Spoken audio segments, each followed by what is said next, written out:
The most basic foundation of all mathematics starts with things you can hold in your hand. 1 apple, 2 apples, 3 apples.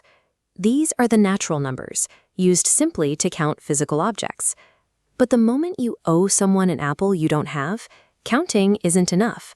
By introducing the concept of a deficit and zero, mathematicians expanded that original group into the integers, creating a symmetrical line that stretches into the negatives.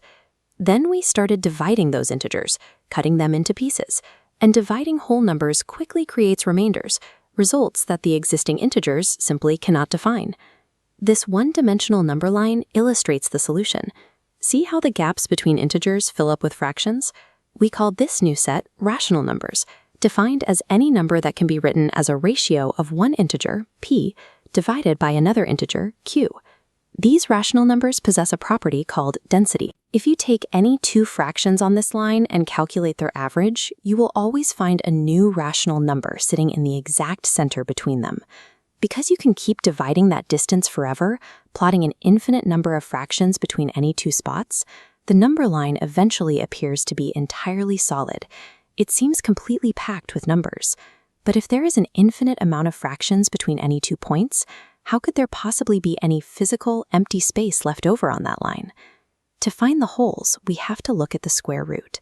This operation is simply the reverse of squaring a number, finding the specific value that when multiplied by itself gives you your starting amount. This process works perfectly for integers, known as perfect squares. A 4-unit grid resolves into the integer 2. A 9-unit grid resolves into 3. The problem emerges when you force this operation onto a number that isn't a perfect square. Try taking the square root of 2. There's no clean integer answer.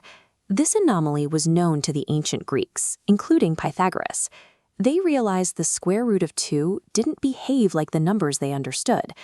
This right-angle triangle explains the dilemma. Sides measuring 1 unit dictate a hypotenuse of the square root of 2.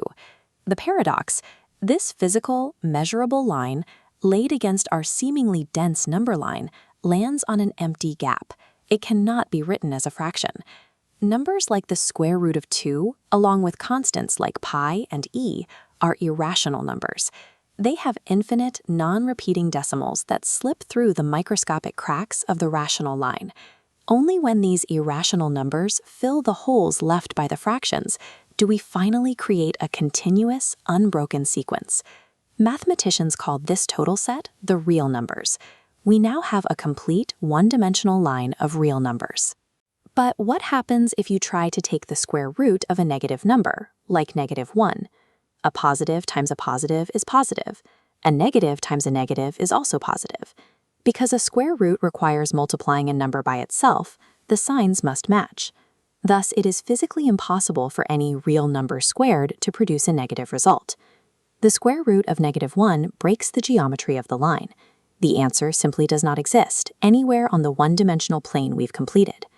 To solve this, mathematicians were forced to invent a new class of numbers that exists entirely off the standard line: complex numbers. When an equation produces an impossible answer, it often indicates that human perception must expand into a new dimension to find the solution. The history of numbers is an ever-expanding hierarchy, starting with the basic naturals. These are contained entirely within the integers, which added 0 and negative values. The integers are then encompassed by the rationals, which introduced the concept of density through fractions. The irrationals inhabit the microscopic gaps that the rational fractions cannot reach. When these two groups are combined, they form the real numbers, creating the solid line. And finally, even the real numbers are just a subset of the overarching domain of complex numbers. This hierarchy represents the evolution of logic itself, as mathematicians invented new dimensions of numbers to bridge the gaps where their previous tools fell short.